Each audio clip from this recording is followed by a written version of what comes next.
नमस्कार, सगरमाथा प्राइम समाचारमा स्वागत छ। म अनिल सुनाम। नमस्कार, म जयन्ती पुडासैनी। सबैभन्दा पहिले मुख्य समाचार। एमसीसी को टेन्डरका लागि हिम्मत गर्न निर्माण व्यवसायीलाई प्रधानमन्त्री देउबाको आग्रह। निर्माण उद्योगलाई अन्तर्राष्ट्रिय स्तरको बनाउनु पर्नेमा जोड।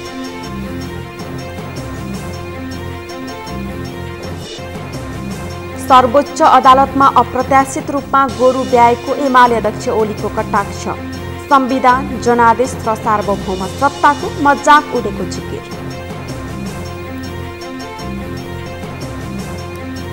अखिल नेपाल किसान महासंघद्वारा सरकार विरोध प्रदर्शन। डिवाई 28 धानको नोक्सानीको क्षतिपूर्ति दिन माग।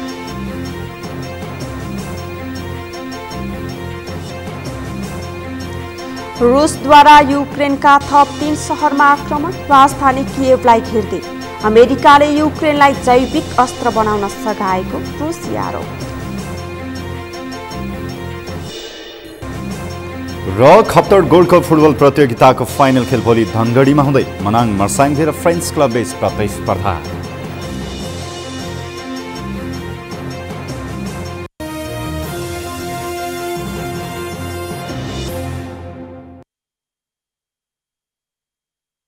अब प्राइम समाचार विस्तारमा। प्रधानमन्त्री शेरबहादुर देउवाले एमसीसी को टेन्डरमा प्रतिस्पर्धा गर्न निर्माण व्यवसायीहरूलाई आग्रह गरेका छन्। अमेरिकी कानुन बमोजिम एमसीसी अन्तर्राष्ट्रिय स्तरमा टेन्डर गर्नुपर्ने अवस्था रहेकाले यसमा जुनसुकै देशले प्रतिस्पर्धा गर्न सक्ने बताउँदै टेन्डरका लागि हिम्मत गर्न निर्माण व्यवसायीलाई आग्रह गरेका हुन्। एक रिपोर्ट। प्रधानमन्त्री शेरबहादुर देउवाले एमसीसी परियोजनाले नेपालमा काम गर्दा ठेक्का खोल्ने भएकोले त्यो ठेक्का पार्न सफल हुन नेपालका निर्माण व्यवसायीहरूलाई आग्रह गरेका छन्।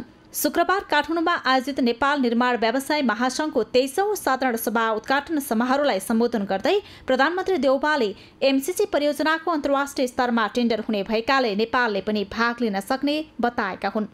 उनले नेपालका निर्माण व्यवसायलाई एमसीसीको अन्तर्राष्ट्रिय टेन्डरमा भाग लिन हिम्मत गर्न आग्रह गरे। कांग्रेस सभापति समेत रहेका प्रधानमन्त्री देउवाले अमेरिकी कानूनले एमसीसीलाई अन्तर्राष्ट्रिय स्तरमा टेन्डर गर्नुपर्ने अवस्था रहेकाले यसमा जुनसुकै देशले प्रतिस्पर्धा गर्न सक्ने बताए। नेपाल प्रतिस्पर्धामा भाग लिएर सफल भए नेपालीहरू खुसी हुने उनले बताए। एमसीसी को सम्बन्धमा कुरा उठाउने के भन्न चाहन्छु भनेदेखिलाई अन्तर्राष्ट्रिय प्रतिस्पर्धा ग्लोबल टेन्डर ग्लोबल प्रतिस्पर्धा हुन्छ, बिडिङ हुन्छ। नेपालका उहाँले पनि हिम्मत गरे भन्छ यो चाहिँ एमसीसी को बिडिङमा सफल हुनुहोस्। सबभन्दा बढी हामी खुसी हुनेछौँ नेपालले पाएको सन्दर्भमा। त्यसकारण चाहिँ अन्तर्राष्ट्रिय बिडिङ हुने हुनाले अमेरिकाले उसको बाध्यता छ, अमेरिकन कानुनले अन्तर्राष्ट्रिय बिडिङ गराउनु पर्ने हुनाले जहिले पनि संसारका जुनसुकै मुलुकका पनि यसमा आउन सक्छन्।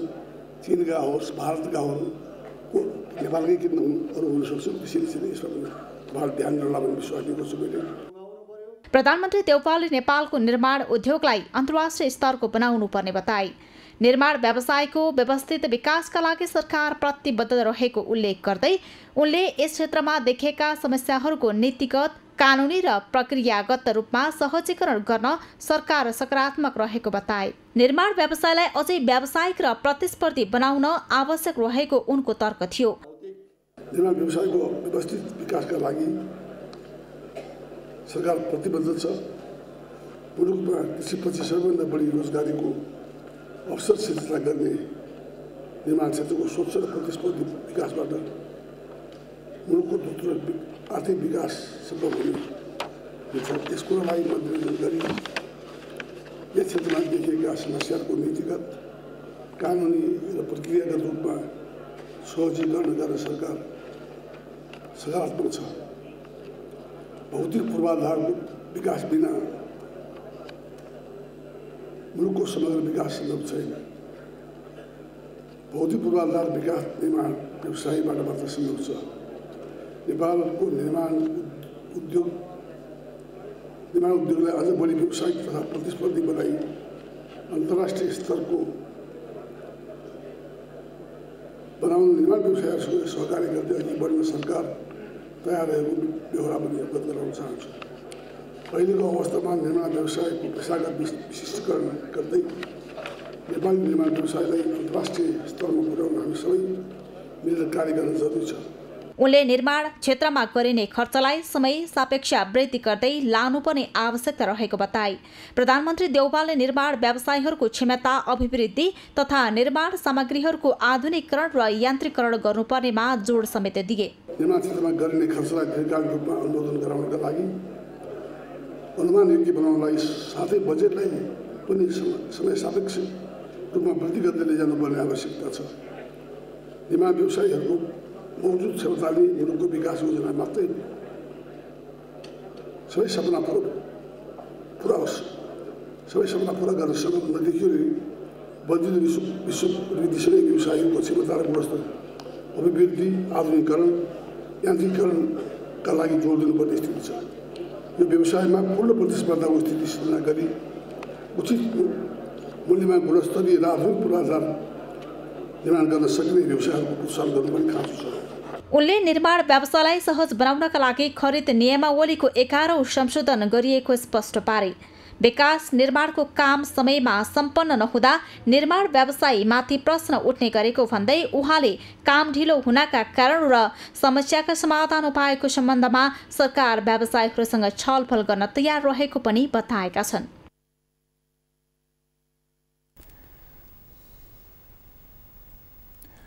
अमेरिकी सहयोग परियोजना एमसीसी संसदबाट पास हुँदैमा अमेरिकी सेना नेपाल आउने भ्रमबाट मुक्त हुन सरकारी अधिकारीहरूले बताएका छन्। परियोजना कार्यान्वयनका क्रममा एमसीसीको टेन्डर लिन नेपाली निर्माण कम्पनीहरू समेत सक्षम रहेको उनीहरूले बताएका छन्। तर कतिपय निर्माण कम्पनीहरू भने अहिले पनि सरकारले खोजेर हिँड्नुपर्ने अवस्था रहेको गुनासो गरेका छन्। एक रिपोर्ट।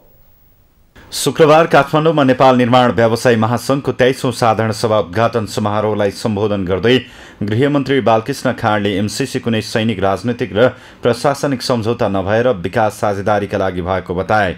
उनले एमसीसी प्रस्ताव संसदबाट पास हुँदैमा अमेरिकाबाट बिजुलीको तारमा सेना नआउने बताए। एमसीसी प्रस्तावको विषयमा आर्थिक जगतले सकारात्मक रूपमा लिनु राम्रो भएको उल्लेख गरे।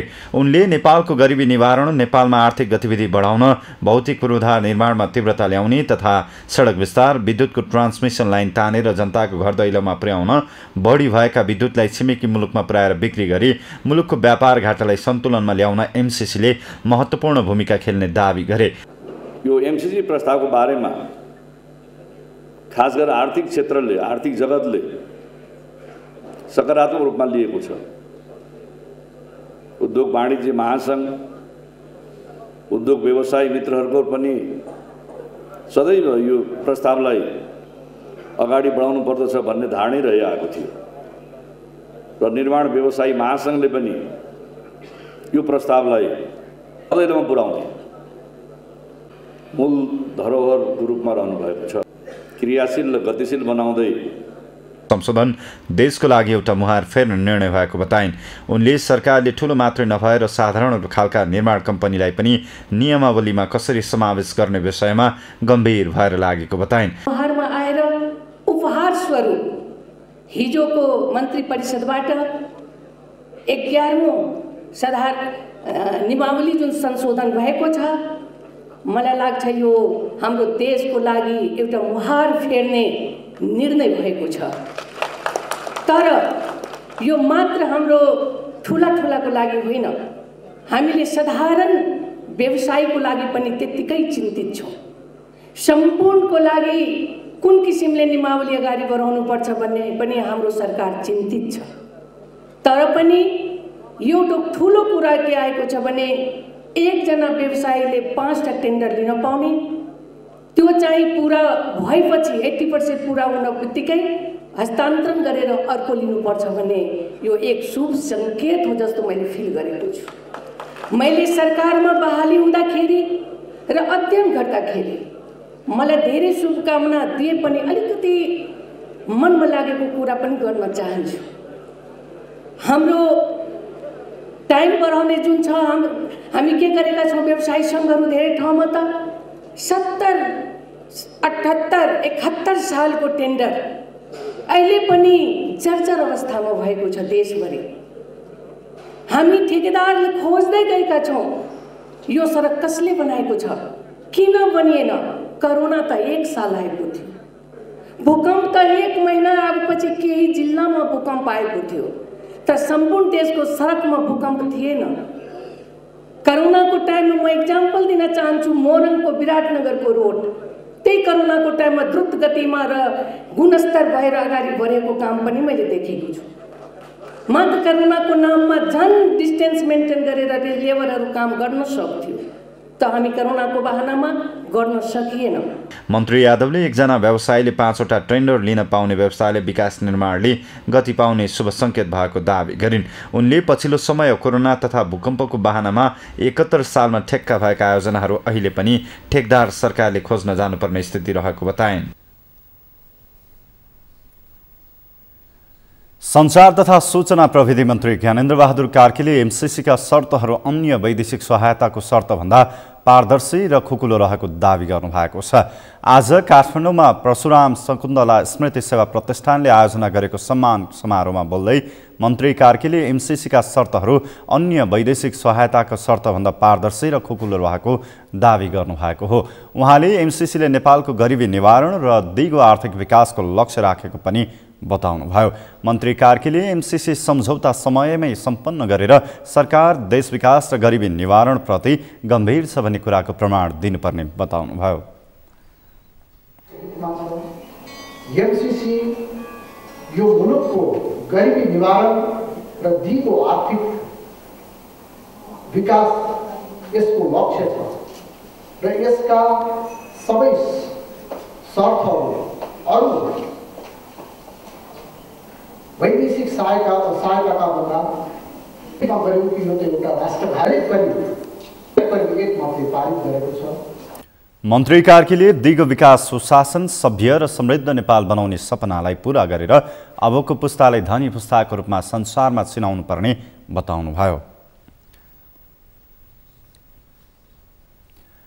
शहरी विकास मन्त्री रामकुमारी झाँक्रीले विकास निर्माणको काममा ढिलासुस्ती हुनुमा सरकारी संयन्त्रको पनि कमजोरी रहेको बताउनु भएको छ। आज काठमाडौँमा आयोजित नेपाल निर्माण व्यवसायी महासङ्घको 23औं साधारण सभा उद्घाटन समारोहलाई सम्बोधन गर्दै मन्त्री झाँक्रीले विकास निर्माणको काम समयमै सम्पन्न हुन नसक्नु र गुणस्तरीय काम हुन नसक्नुमा सरकारी संयन्त्रको पनि कमजोरी रहेको बताउनु भएको हो। विकास निर्माणका काम समयमै सम्पन्न गर्नका लागि योजना छनौट, स्रोतको सुनिश्चितता तथा निर्माण व्यवसायको प्रभावकारिता र जवाफदेहिता अनिवार्य शर्त भएको उहाँले बताउनुभयो। मन्त्री झाँक्रीले कुनै पनि आयोजना समयमै सम्पन्न नभई अल्पत्र भएको विषयमा सरकार संवेदनशील रूपमा हेरेको बताउनुभयो। आयोजनाको काम समयमै सम्पन्न गर्न निर्माण व्यवसाय प्रतिबद्ध हुनुपर्ने उहाँले बताउनुभयो।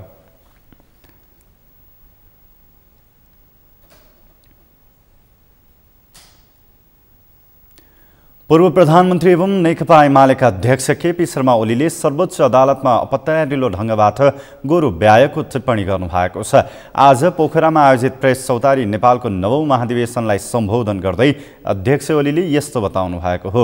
उहाँले सर्वोच्च अदालतमा अहिले गोरु ब्याएको मात्र नभई 5वटा गठबन्धन रूपी बाछा पाएको बताउनुभयो।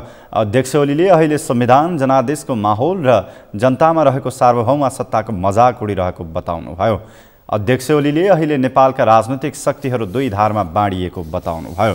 उहाँले राजनैतिक शक्तिहरू एउटा लोकतन्त्रको पक्षमा र अर्को जालीझेली षड्यन्त्रमा लागि परेको बताउनुभयो। अध्यक्ष ओलीले देशको अर्थतन्त्र ध्वस्त भइरहेको पनि बताउनुभयो। उहाँले अहिले भइरहेका जालझेललाई आगामी निर्वाचनबाट ध्वस्त बनाइने पनि दावी गर्नुभयो। अध्यक्ष ओलीले तत्कालीन नेपाल कम्युनिस्ट पार्टी नेकपा भएका बेला जङ्गे बनेका पुष्पकमल दाहाल प्रचण्ड, माधव कुमार नेपाल अहिले बुङ्गो भएको टिप्पणी गर्नुभयो। उहाँले सरकार ढाले भन्नेहरू अहिले ढोका बाहिर कसैले प्रसाद दिन्छ कि भनेर बसिरहेको पनि बताउनुभयो।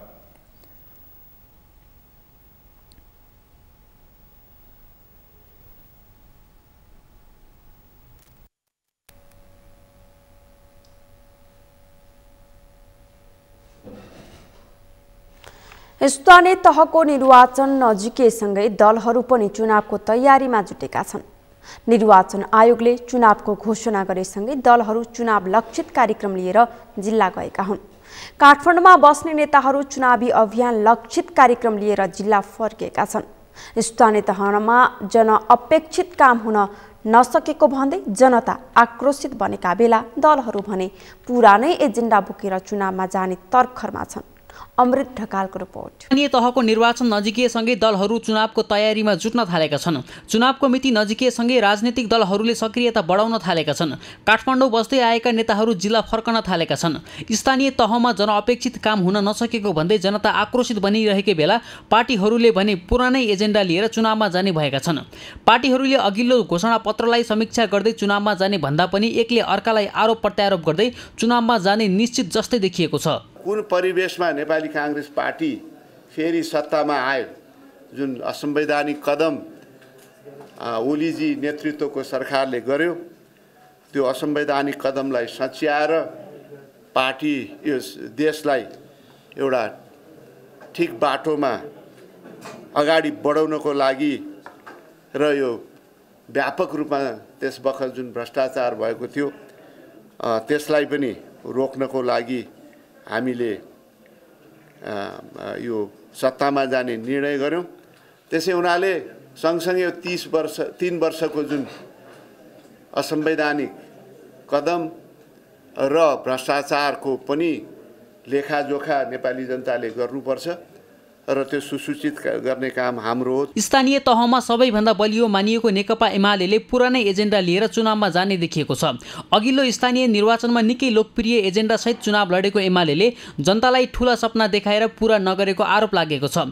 आगामी निर्वाचनमा एमाले विगत 5 वर्षमा गर्न नसकेका अधुरा काम पूरा गर्ने बाचा सहित चुनावमा जाने बताएको छ। यसपटक मुख्य कुरो त हामीले विगतको सरकारले गरेको हाम्रो जुन कामहरू छ त्यो कामलाई अब अधुरो रहेका कामहरू छन् हैन, जस्तै राष्ट्रिय गौरवका कामहरू अब त्यो त संघीयले गर्ने होला, तर पनि अब यो 5 वर्षको जुन कार्यकालमा हिजो हामीले घोषणापत्रमा उल्लेख गरेको कामहरू जति छ अब त्यसमा अहिलेको यो स्थानीय तहको जनप्रतिनिधिहरूले धेरै कामहरू गर्नुभएको छ।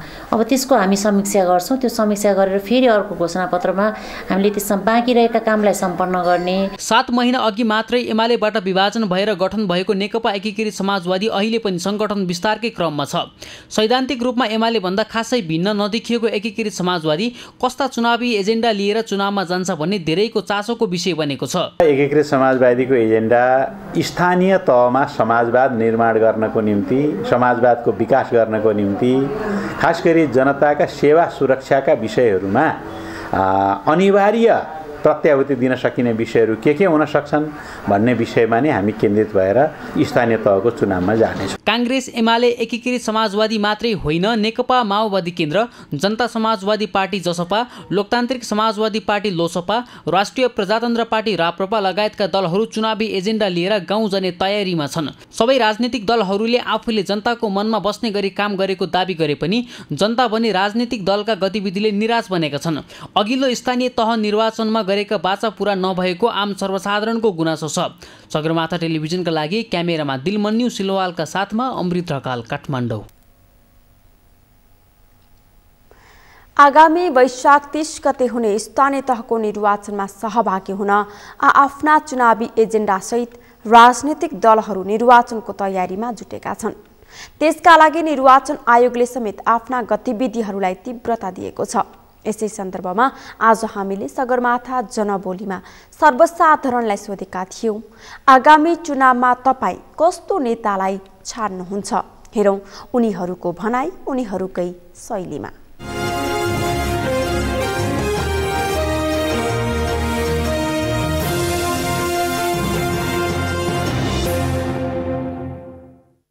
विगत 10 वर्षदेखि हेरिराख्दाखेरि अथवा त्योभन्दा पछाडिबाट हेर्दा पनि हैन के जस्तो लाग्छ भने चाहिँ तपाईको अहिले जुन अब पार्टीका ठुलठुला नेताहरू छन् हैन, उनीहरूले चाहिँ कस्तो भने फेरि चुनाव जित्ने त्यही कुराहरू रिपिट गर्ने क्या।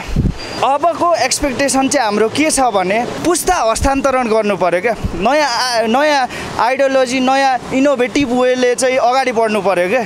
जुन अब गर्न त गरिरहेछ तर पुरानै तरिकाले गरिरहेछ क्या।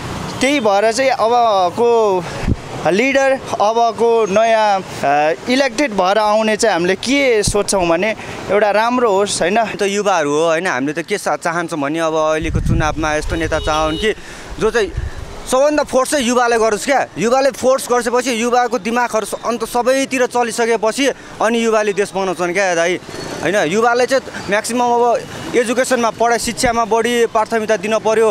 मेन चाहिँ शिक्षामा अब गाउँघरमा गएर प्राथमिकता दिन पर्यो। सहरमा गएर सहर त यतिकै त डेभलप भइरहेको हुन्छ, त्यही पनि सहरमा पनि कतिपय मान्छेलाई त थाहा नै हुँदैन दाइ कुन नेता। हामीले त अब नेताहरूलाई त युवाहरूलाई फोर्स गर्न चाहियो। मेन चाहिँ युवाले फोर्स गर्न पर्यो नेताहरूले होइन। अब आउने चुनावमा राष्ट्रिय हितमा सोच्ने, राष्ट्रको सार्वभौम सत्ता र नेपाली जनताको हितमा काम गर्ने, हाम्रो जस्तो संवेदनशील भूमिमा अवस्थित नेपाल जस्तो एउटा सानो मुलुकलाई विकास गर्नलाई कुनै पक्षमा नलागी अंशलग्न परराष्ट्र नीति अवलम्बन गर्ने नेतृत्वको खाँचो छ। सक्षम युवाहरू भरिसके पुरानाहरू नआउन् भन्ने हो हाम्रो विचार चाहिँ। तर आउने बेलामा तिनै आइदिन्छन्, जहाँबाट पनि जसरी जुन तिक्रमबाजी गरेर पनि तिनै आउने हो। के अरे अब आउने चुनावमा चाहिँ अब देश विकास हुने खालको अब जो बाटोहरू भत्किरहेको छ काठमाडौँको त्यसको मर्मत गर्ने अनि देश विकास गर्ने खालको युवाहरूलाई विदेश जानबाट रोक्ने खालको चाहिएको छ।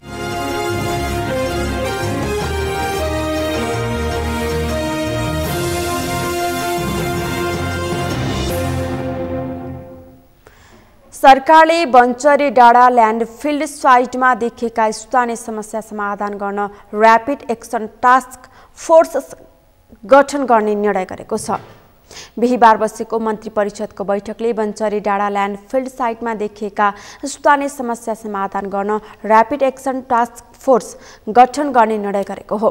आज मन्त्री परिषदको निर्णय सुनाउँदै सञ्चार तथा सूचना प्रविधि मन्त्री एवं सरकारका प्रवक्ता ज्ञानेन्द्र बहादुर कार्कीले बन्चरे डाँडा ल्यान्डफिल्ड साइटमा देखिएका स्थानीय समस्या समाधान गरी फोहोरको वैज्ञानिक व्यवस्थापन र अविलम्ब आवश्यक कार्य प्रारम्भ गर्न र्यापिड एक्सन टास्क फोर्स गठन गर्ने निर्णय गरेको बताउनु भएको हो। उहाँले राष्ट्रिय वाणिज्य बैंक लिमिटेडको स्वामित्वको सुर्खेत जिल्लामा रहेको 9 कट्ठा 8 धुर जग्गा नेपाल राष्ट्र बैंकलाई बिक्री गर्न स्वीकृत प्रदान गर्ने निर्णय गरेको पनि बताउनु भयो। सरकारले नेपाल ओइल निगमको रिक्त कार्यकारी निर्देशक पदमा उमेश प्रसाद थानीलाई नियुक्त गरेको छ। बन्चरे डाँडा ल्यान्डफिल्ड साइटमा देखिएका स्थानीय समस्या समाधान गर्ने सन्दर्भमा विगतमा भएका प्रतिबद्धताहरू कार्यान्वयन गर्न नेपाल सरकार प्रतिबद्ध प्रक्रियाशील रहेको बन्चरे डाँडा ल्यान्डफिल्ड साइटमा फोहोर व्यवस्थापन तथा साइट सञ्चालन गर्दा त्यसबाट हुने वातावरणीय प्रभावको मूल्याङ्कनको आधारमा मानव जीवन, पशु पक्षी, जीव जन्तु, वनस्पतिमा पर्ने सम्बद्ध निकायलाई निर्देशन गरिएको राष्ट्रिय वाणिज्य बैंक लिमिटेडको स्वामित्वमा। प्रवक्ता कार्कीका अनुसार सरकारले निजामती कर्मचारीका सन्तानलाई शैक्षिक प्रोत्साहन वृत्ति उपलब्ध गराउने निर्देशिका 2078, औद्योगिक व्यवसाय नियमावली 2078 र सार्वजनिक खरिद 11औं संशोधन नियमावली 2078 स्वीकृत गर्ने निर्णय पनि गरेको छ। निर्वाचन आयोगले स्थानीय तह निर्वाचनको तयारीका सम्बन्धमा राजनैतिक दलहरूसँग छलफल गरेको छ। राष्ट्रिय मान्यता नपाएका राजनैतिक दलहरूलाई पनि उनीहरूकै चुनाव चिन्ह दिने सम्बन्धमा पनि आयोगले सकारात्मक रूपमा लिएको छ। त्यसका लागि प्रमुख निर्वाचन आयुक्तले त्यसबारे भएका कानुनी जटिलताहरू फुकाउने विषयमा कानुनी परामर्श गरिरहेको आयोगले जनाएको छ। एक रिपोर्ट। निर्वाचन आयोगले शुक्रबार स्थानीय तह निर्वाचन प्रयोजनका लागि आयोगमा दर्ता भएका राजनैतिक दलहरूसँग आगामी वैशाख 30 गते हुने स्थानीय तह निर्वाचनको सम्बन्धमा छलफल गरेको छ। छलफलका क्रममा आयोगले निर्वाचन तयारीको सम्बन्धमा गरेका कामहरू राजनैतिक दलका प्रतिनिधिहरूलाई सुनाएको र निर्वाचन आचार संहिता लगायतको विषयमा छलफल भएको आयोगका प्रवक्ता शालिग्राम शर्मा पौडेलले बताए। राजनीतिक दलहरूले आयोगले जारी गर्ने आचार संहिता पूर्ण रूपमा कार्यान्वयन हुनुपर्नेमा जोड दिएको पनि उनले बताए। त्यसैगरी राष्ट्रिय मान्यता नपाएका राजनीतिक दलहरूले पनि पार्टी दर्ताको क्रममा पाएको चुनाव चिन्ह निर्वाचनमा पनि पाउनुपर्ने माग गरेको उनले बताए। आयोगको परामर्शमा नेपाल सरकारले आगामी 79 साल वैशाख 30 गतेको लागि निर्वाचन घोषणा भए पश्चात आज करिब 1 महिनाको अवधिमा आयोगले सम्पादन गरेका कामहरूको बारेमा जानकारी गराउने र दलहरूसँग आयोगले गरेका अपेक्षाहरू को बारेमा छलफल गर्ने, त्यस्तै केही आयोग समक्ष भएका इस्युजहरूको सम्बन्धमा आजसम्म निर्वाचनको सम्बन्धमा गरेका जे कार्यक्रमहरू छन्, कामहरू छन्, उसको प्रगति विवरण छ। त्यो प्रगति विवरणको फेरिस्तले मुख्य रूपले उसको आफ्नो प्रगति विवरण सम्बन्धमा स्वस्तिक छाप स्पष्टसँग देखिने गरी विशेषज्ञहरूसँगको परामर्शको आधारमा तय गरिएको आयोगले प्रश्न पारेको उनले जानकारी दिए। मतदाता नामावलीको नाम चाहिँ सङ्कलन बन्द हुन्थ्यो, यसपालि यहाँ पनि त्यो प्रक्रिया त बन्दै भएको छ र पनि अहिले एउटा नयाँ व्यवस्था के भएको छ भने सिडिओ अफिसमै नागरिकता बनाउने बेलामा त्यो मतदाता परिचयपत्र पनि भराउने गरिएको छ। त्यसकारण एउटा त्यो डाटाले गर्दा लगभग झन्डै हामीलाई डाटा भनिएको छ 2 लाख चाहिँ थप चाहिँ मतदाता बढ्ने चाहिँ त्यसको देखिन्छ र जसको अन्तिम नामावली पनि चैत 13 गते उहाँहरूले निकाल्ने कुरा गर्नु भएको छ। बहुजन शक्ति पार्टीका अध्यक्ष विश्वेन्द्र पासवानले 4वटा दललाई राष्ट्रिय दल र अन्यलाई अराष्ट्रिय भन्न नपाइने बताए। राष्ट्रिय राजनीतिक दलहरूलाई शान्तिपूर्ण रूपमा समान रूपले निर्वाचनमा भाग लिन पाउने व्यवस्था गर्न आयोगसँग आग्रह गरिएको जानकारी दिए। 4वटा दल चाहिँ राष्ट्रिय हुने, अरू सब चाहिँ अराष्ट्रिय हुने त्यस्तो भन्न पाइन्छ। अनि काङ्ग्रेस एमाले माओवादीले हामीले 2 करोड 5 करोड 10 करोड 20 करोड जम्मा खर्च गरेर हामी सांसद भएर आछौँ। यो 7,50,000 रुपियाँ किन राख्ने, अब 2 करोड राखौँ 5 करोड राखौँ भन्ने। अनि हाम्रो भनाइ के हो भने मुलुकमा भ्रष्टाचार बढ्यो, कालाबजारी भयो, कालाधन बढ्यो, अनि त्यसको निम्ति चुनाव खर्च बढ्यो भनेर एकातिर जनताले कुरा उठाइराखेको छ, अर्कोतिर दलहरूले भोट किन्ने अनि रक्सी मासु खुवाउने, कपडा बाँड्ने अनि यस्तो चुनाव गराउन खोज्ने। यो चुनाव हुन्छ त भनेर प्रश्न गर्दाखेरि कसरी गराउन सक्नुहुन्छ निर्वाचन आयुक्तले भनेर कुरा उठ्दाखेरि लास्टमा अध्यक्ष पासवानले आयोगले निर्वाचन खर्चको सिलिङ अझै घटाउनु पर्ने धारणा समेत व्यक्त गरे। सगरमाथा प्राइम समाचारमा एकैछिन विश्रामपछि अखिल नेपाल किसान महासंघद्वारा सरकार विरुद्ध विरोध प्रदर्शन, DY 28 धानको नोक्सानीको क्षतिपूर्ति दिन माग।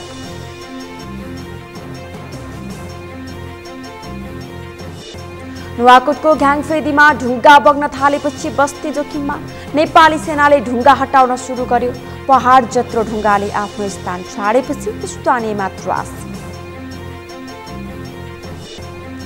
र मोटर बाटो पुगेको 15 वर्षमा पनि जाजरकोट सदरमुकाममा बस पार्क बन्न सकिन। बस पार्क नहुँदा यत्र तत्र पार्किङ व्यवस्थित गर्न सर्वसाधारणको माग।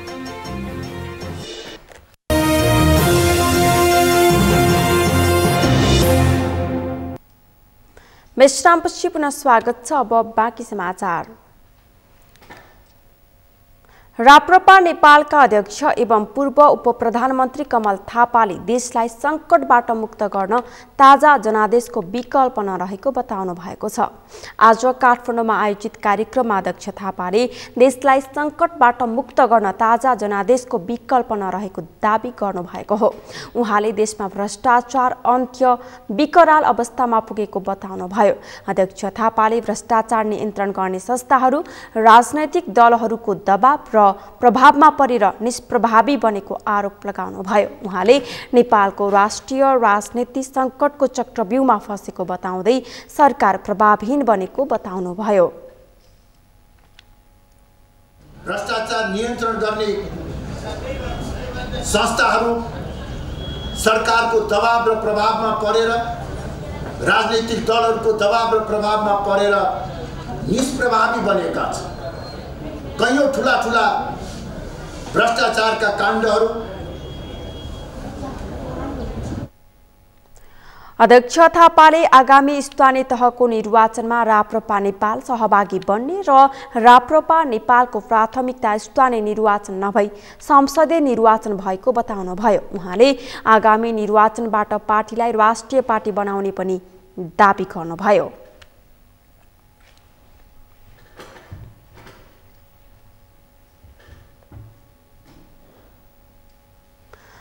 उपराष्ट्रपति नन्दबहादुर पुनले शिक्षा र स्वास्थ्यको क्षेत्रमा धनी र गरिबका बीचमा हुने विभेदको अन्त्य हुनुपर्ने बताउनु भएको छ।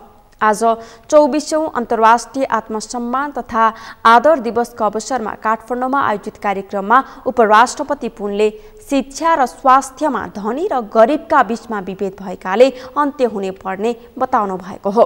धनीका छोराछोरीहरूले शिक्षा र स्वास्थ्यमा प्रशस्त अवसरहरू पाएको भए पनि गरिबहरूले यस्तो अवस्थाबाट वञ्चित हुनु परेको उहाँले बताउनुभयो। सबैले बिना भेदभाव सर्वसुलभ रूपमा स्वास्थ्य उपचार र शिक्षा पाउनु पर्ने उहाँले बताउनुभयो।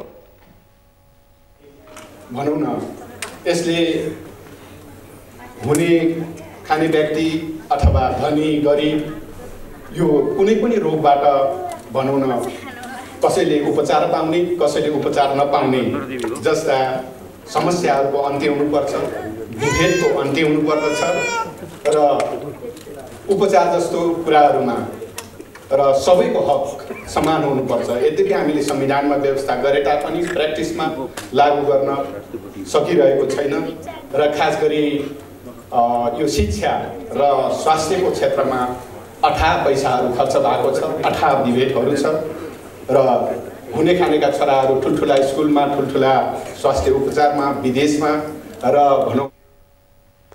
उपराष्ट्रपति पुनले कुष्ठरोग प्रभावित सबै व्यक्तिहरूप्रति समान भाव व्यक्त गर्न र सहयोग गर्न पनि आग्रह गर्नुभयो। कुष्ठरोगको निर्मूल र प्रभावकारी उपचारका लागि उहाँले नेपाल सरकारको ध्यानाकर्षण गराउनुभयो। आगामी शैक्षिक सत्रबाट दरबार हाई स्कुलमा चाइनिज भाषाको पनि पढाइ सुरु हुने भएको छ। चाइनिज भाषा पढाउनका लागि दरबार हाई स्कुल त्रिभुवन विश्वविद्यालय अन्तर्गत फान्केसियस इन्स्टिच्युट र चिनिया पक्षबीच आज सम्झौता भएको हो। पछिल्लो समय नेपालमा चिनिया भाषा पढ्नेको संख्या बढ्दै गएकाले विद्यार्थी चिनिया भाषा पढाउन लागि इन्स्टिच्युटका निर्देशक बालमुकुन्द रेग्मीले बताउनुभयो। उहाँले स्वदेशमै भाषा सिकेर सम्बन्धित देशमा भाषा नबुझेर हुने समस्याहरू आउने भएकाले विद्यालय तहमा नै नेपालमै चिनिया भाषा पढाउने तयारी भएको बताउनुभयो। विद्यालयमा कक्षा 9 देखि अतिरिक्त रूपमा चिनिया भाषाको पढाइने भएको छ।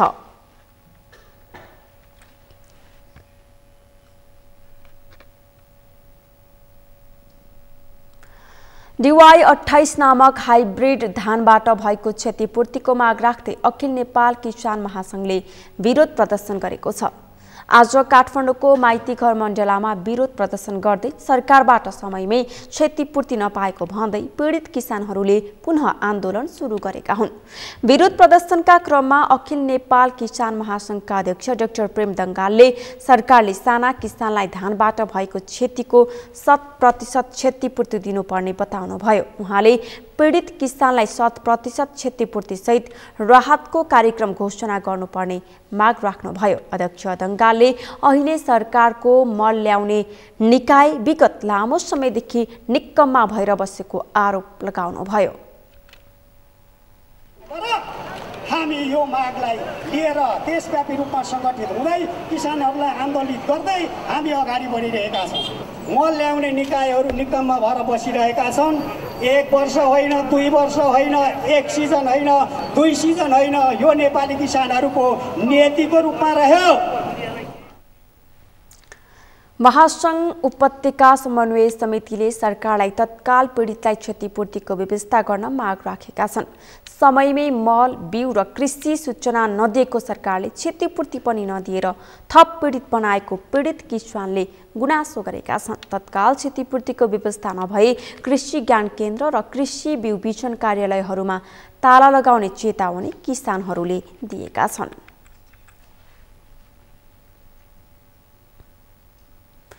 पछिल्लो समय महिलाहरूमा चेतनाको विकास भएसँगै लमजुङमा घरेलु हिंसाका घटना बाहिर आउन थालेका छन्।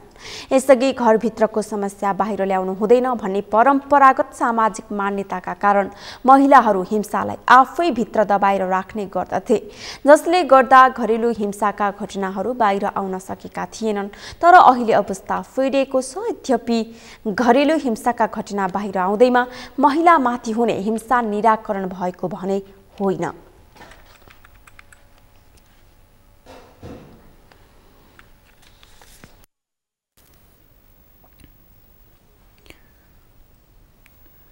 पछिल्लो 24 घण्टामा नेपालमा 77 जनामा कोरोना संक्रमण पुष्टि भएको छ। स्वास्थ्य तथा जनसङ्ख्या मन्त्रालयका अनुसार 5607 जनाको PCR परीक्षण गर्दा 62 जना र 2377 जनाको एन्टिजेन परीक्षण गर्दा 15 जनामा संक्रमण पुष्टि भएको हो। सोही अवधिमा 181 जना कोरोना संक्रमण मुक्त भएका छन्। त्यससँगै नेपालमा 9,60,668 जना संक्रमण मुक्त भएका छन्। पछिल्लो 24 घण्टामा 5,212 जना सक्रिय संक्रमित रहेको मन्त्रालयले जनाएको छ। जसमध्ये 5,108 जना होम आइसोलेसनमा रहेका छन् भने 104 जना संस्थागत आइसोलेसनमा रहेका छन्। कोरोनाका बिरामी मध्ये 32 जना आइसियु र 5 जना भेन्टिलेटरमा उपचाररत छन्। यस्तै आज थपिएका सँगै नेपालमा कोरोना संक्रमितको कुल संख्या 11,17,741 पुगेको छ। पछिल्लो 24 घण्टामा कोरोना संक्रमणका कारण 1 जनाको ज्यान गएको छ। अस्ति बुधबार र बिहिबार कोरोनाबाट मृत्यु हुनेको संख्या शून्यमा झरेकोमा आज 1 जनाको ज्यान गएको हो। यो सहित नेपालमा संक्रमणका कारण ज्यान गुमाउनेको संख्या 11,950 जना पुगेको मन्त्रालयले जनाएको छ। यस्तै 10 वर्ष मुनिका 3 बालबालिकामा कोरोना संक्रमण पुष्टि भएको छ भने 11 देखि 20 वर्ष उमेर समूहका 4 जना कोरोना संक्रमित थपिएका छन्। पछिल्लो 24 घण्टामा 1,26,196 जनाले कोरोना विरुद्धको खोप लगाएको मन्त्रालयले जनाएको छ।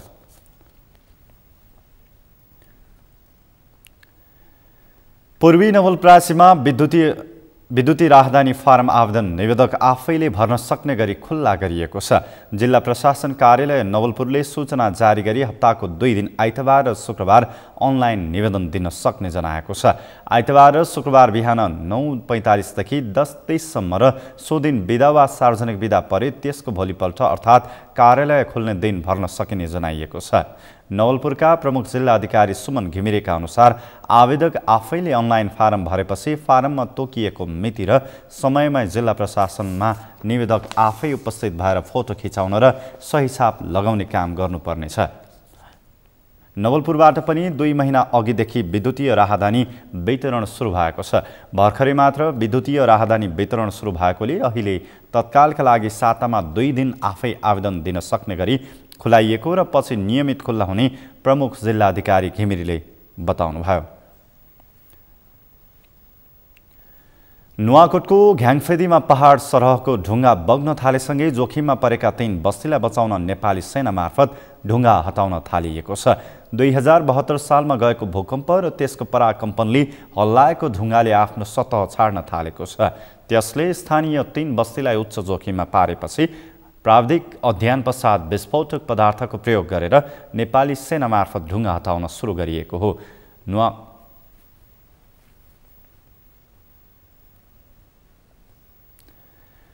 जाजरकोट जिल्ला सदरमुकाम खलङ्गामा व्यवस्थित बस पार्क नहुँदा गाडी पार्किङमा समस्या भएको छ। मोटर बाटो पुगेको 15 वर्ष पुगेको भए पनि यातायातको साधन राख्ने व्यवस्थित बस पार्क नहुँदा समस्या आएको हो। जिल्लामा साना ठुला गरी करिब 300 बढी यातायातका साधन सञ्चालनमा भए पनि फराकिलो पार्किङ नहुँदा समस्या भएको हो। बुटवल नारायणगढ सडक विस्तारको काम अहिलेसम्म सकिनुपर्ने भए पनि अधिकांश सडक भत्काउने बाँकी देखिएको छ। सडक विस्तारको काम गत माघ 19 गतेसम्म प्रगति विवरण अनुसार 90.66% सकिएको छ।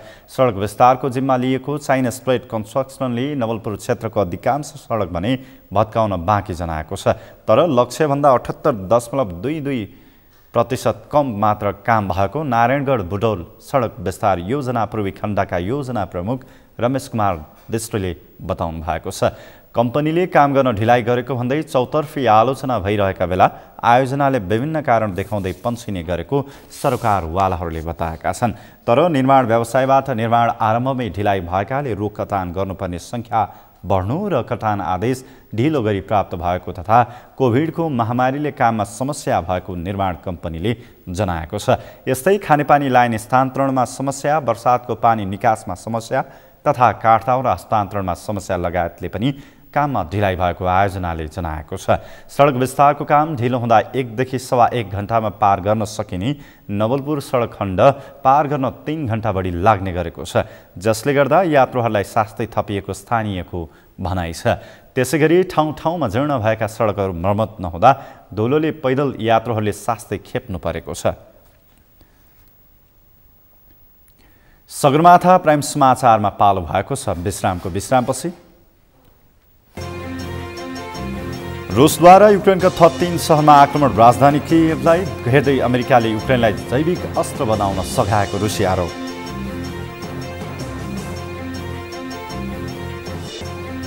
र खप्तड गोल्ड कप फुटबल प्रतियोगिताको फाइनल खेल भोलि धनगढीमा हुँदै मनाङ मर्साङधी र फ्रेन्ड्स क्लब बीच प्रतिस्पर्धा।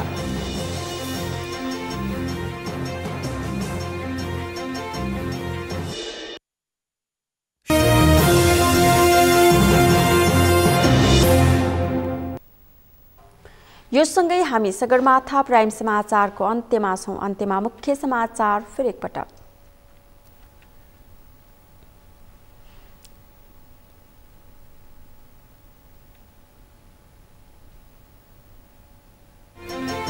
एमसीसीको टेन्डरका लागि हिम्मत गर्न निर्माण व्यवसायीलाई प्रधानमन्त्री देउवाको आग्रह, निर्माण उद्योगलाई अन्तर्राष्ट्रिय स्तरको बनाउनु पर्नेमा जोड।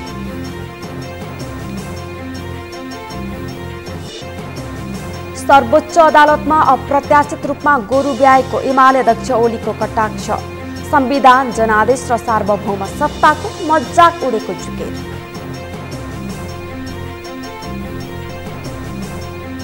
अखिल नेपाल किसान महासंघद्वारा सरकार विरुद्ध विरोध प्रदर्शन, दिवायु 28 स्थानको नोक्सानीको क्षतिपूर्ति दिन माग।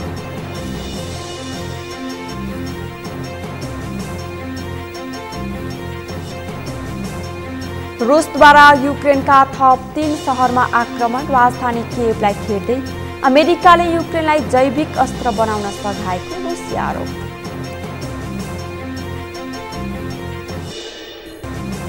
र खप्तड गोल्ड कप फुटबल प्रतियोगिताको फाइनल खेल भोलि धनगढीमा हुँदै मनाङ मर्साङधी र फ्रेन्ड्स क्लब बीच प्रतिस्पर्धा।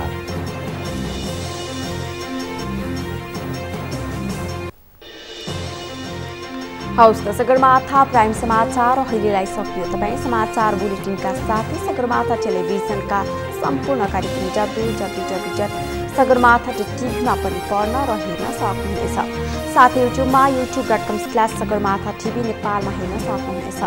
तपाईँ हामीलाई फेसबुकमा पनि facebook.com/STV नेपालमा फलो गर्न सक्नुहुनेछ।